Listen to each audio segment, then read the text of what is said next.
जनपद परिसर में लगे वृक्षों को बिना अनुमति काटकर कमरों के निर्माण कार्य पर रोक लगाने कलेक्टर से लगाई गुहार। भूतपूर्व जनपद सदस्य गणेश कटारे ने जिला कलेक्टर को सौंपा ज्ञापन। किरनापुर जनपद पंचायत किरनापुर के परिसर में अनुमति लिए बगैर इमारती व छायादार वृक्षों को काटकर व्यावसायिक प्रयोजन से कराए जा रहे 24 कमरों के निर्माण कार्य पर एक तत्काल रोक लगाकर संबंधितों के विरुद्ध ठोस कार्रवाई किए जाने की एक मांग को लेकर पूर्व जनपद सदस्य गणेश कटारे ने जिला कलेक्टर को ज्ञापन सौंपा है। तत्संबंध में अपने लिखित पत्र के माध्यम से जानकारी देते हुए पूर्व जनपद सदस्य गणेश कटारे ने बताया कि कार्यालय जनपद पंचायत किरनापुर के परिसर के अंदर व्यावसायिक प्रयोजन से 23 से 24 पक्के कमरों का अवैध रूप से निर्माण कार्य कराया जा रहा है, जो शासकीय राशि की हेराफेरी कर व बंदरबाट करने की मंशा को लेकर व्यावसायिक प्रयोजन से संपन्न लोगों को लाभ पहुंचाने की मंशा को जाहिर करता है। वहीं जनपद परिसर के अंदर 10 से 12 छायादार व इमारती प्रजातियों के वृक्ष स्थित थे, जो कार्यालय के प्रांगण की सुंदरता को चार चांद लगाने के अलावा दूर दराज से आए ग्रामीणों को शीतल छाया प्रदान करते थे। कमरों के निर्माण कार्य करने के पूर्व ही इन वृक्षों को शासन अथवा उच्चाधिकारियों ने वृक्ष कटाई करने की अनुमति लिए बगैर बेरहमी से कटवाकर जनपद कार्यालय भवन की सुंदरता एवं पर्यावरण का भारी नुकसान पहुंचाया, जिसकी जवाबदारी एवं जिम्मेदारी किस उच्चाधिकारी की होगी सुनिश्चित किया जाना आवश्यक है। 24 कमरों के निर्माण कार्य का वर्क कोड कार्य का नाम, मंद का नाम, स्वीकृत वर्ष, तकनीकी स्वीकृति क्रमांक, प्रशासकीय स्वीकृति क्रमांक, स्वीकृत राशि, कार्य प्रारंभ दिनांक, दैनिक मजदूर, निर्माण कार्य एजेंसी व ठेकेदार का नाम आदि के उल्लेख का कोई अता पता नहीं है, जो आवश्यक होते हुए भी सर्वसाधारण एवं उच्चाधिकारी की जानकारी हेतु उक्ताशय के संबंध में निर्माण स्थल पर किसी प्रकार का कोई बोर्ड नहीं लगाया गया है, जो समझ के परे है और अनेक संदेह उत्पन्न करता है। जनपद परिसर के अंदर व भुजभांग की शासकीय भूमि पर अवैध रूप से निर्माण कार्य कराया जा रहा है। वहीं आगे उल्लेख करते हुए बताया कि जनपद पंचायत क्षेत्र के गरीब, शिक्षित, बेरोजगार युवकों को किसी प्रकार का लाभ प्राप्त नहीं होने की कोई संभावना नहीं है, क्योंकि निर्माण कार्य पूर्ण होने से पहले ही संपन्न लोगों के द्वारा अपने अपने लिए व्यावसायिक प्रयोजन हेतु कमरे बुक कराने की होड़ लग चुकी है तथा माफिया व दलाल अपनी अपनी रोटी सेकने के लिए बोलियां लगा रहे हैं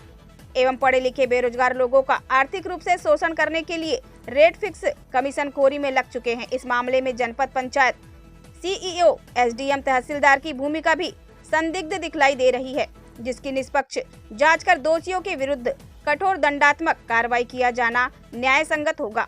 MPCJ 24 न्यूज एक्सप्रेस किरनापुर से विकेश मेश्राम की रिपोर्ट। मैं गणेश कटारे किरनापुर से पूर्व जनपद सदस्य, और मैंने कलेक्टर साहब को ज्ञापन दिया है कि जनपद पंचायत किरनापुर में मुख्य कार्यपालन अधिकारी जनपद सीईओ के माध्यम से ये जो 24 कमरे की चाल जो बन रही है, 24 कमरे की चाल की बगैर अनुमति लिए हुई है, जबकि राजस्व का मामला जो होता है वो एसडीएम साहब का होता है और एसडीएम साहब ही इस कॉम्प्लेक्स को अनुमति देंगे, मगर एसडीएम साहब भी इस 24 कमरे की अनुमति नहीं दे सकते वो, क्योंकि 4 कमरे की अनुमति दिया जाता है, हर 6 कमरे में 4 कमरे की अनुमति दिया जाता है। मगर ये जो गलत है सीईओ साहब जो किरनापुर में कर रहे हैं उससे बहुत गलत वार्ता जा रहा है। और दूसरी बात कि जो कॉम्प्लेक्स बनी जा रही है, बनने के बाद जो बना जा रहा है यहाँ पे साइन बोर्ड नहीं लगाया जा रहा है। मेन मुद्दा साइन बोर्ड नहीं है। पंचायत से अगर इनने प्रस्ताव भी लिया हो तो पंचायत से प्रस्ताव के माध्यम से साइन बोर्ड लगाया जाता है। साइन बोर्ड लगाने के बाद ये सब जो चीज़ें हो रही है वो गलत है। और यहाँ पर्यावरण था, यहाँ पेड़ पौधे लगाए गए थे।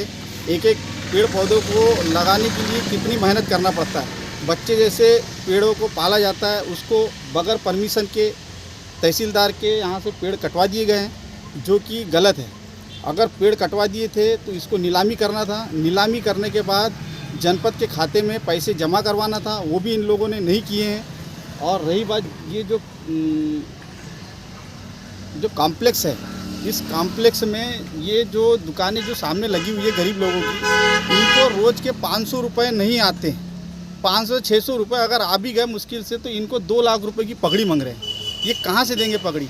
आज एसडीएम का हो या कलेक्टर साहब का काफिला अगर यहाँ किरनापुर में आता है तो पार्किंग करने जगह नहीं है। आज जनपद के अंदर में पूरी सुंदरता को पूरा खो दिए इनने। यहाँ पे बड़े बड़े पेड़ लगे थे, पेड़ कटवा दिए। अगर यहाँ पर इसी जगह में गार्डन या किसी प्रकार का घास वास ये लगाते तो और अच्छा लगता। आज किरनापुर के अंदर में कोई बाहरी व्यक्ति अगर जनपद पंचायत किरनापुर में अगर आता है तो उसको समझ में नहीं आएगी कि जनपद पंचायत कहाँ पर है, वो समझ नहीं पाएगा, क्योंकि यहाँ पे जो 24 कमरे जो बन रहे हैं वो गलत है। और यहाँ एक जनपद के अंदर में जितने भी छोटे मोटे कार्यक्रम होते थे, कन्यादान, युवा योजना, मुख्यमंत्री के रोजगार गारंटी शिविर के लगते थे और वगैरह वगैरह, प्रांगण में छोटे मोटे जो कार्यक्रम होते थे उस कार्यक्रम को भी ख़त्म कर दिए। चीज़ें मैंने कलेक्टर साहब को गुहार लगाया कि साहब इसको तत्काल रोककर इसमें तत्काल जांच की जावे।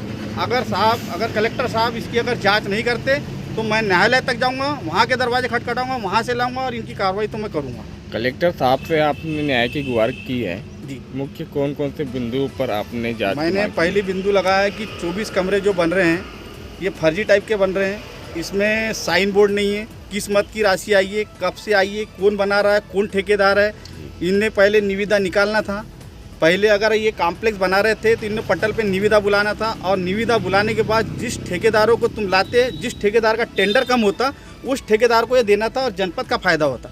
मगर इन लोगों ने उस तरह की हरकत नहीं की, ये स्वयं ही अपने मर्जी से बना रहे हैं। कौन है ठेकेदार, इसके बारे में? अब इसके बारे में जानकारी नहीं है, मैंने अभी आवेदन दिया हूँ, अब वो सब निकल के सामने आएंगे। कौन ठेकेदार है, कौन करवा रहा है, कौन नहीं करवा रहा है, ये तो अभी पता लगेगा अब जांच में। बगैर टेंडर के निर्माण? हाँ, बगैर टेंडर के इनने निर्माण कर दिए। एजेंसी का भी कोई पता नहीं है? हाँ, एजेंसी का पता नहीं है, कब से चालू हुई कब से ख़त्म हो रही ये भी मालूम नहीं है। अभी ये सब बन रहे हैं ये लोग और टेंडर भी नहीं बुलाया गया। ऐसे में जनपद का भी नुकसान है। हम चाहते हैं कि यहाँ पर अच्छे से अच्छा कार्यक्रम हो। अब यहाँ देखिए किरनापुर में सुंदरता को खो दिया गया है। आज ये कॉम्प्लेक्स बनने से आज ये जनपद का औचित्य क्या रहेगा? अब ये जो बच्चे जो पेड़ है वो भी कट जाएंगे। तो मैं बोलता हूँ जनपद सीओ जो अपनी मनमानी कर रहे हैं ये ना करें, ऐसा नहीं होता। आपका परिचय बता जी, दीजिए। मेरा परिचय गणेश कटारे, पूर्व जनपद सदस्य किरनापुर।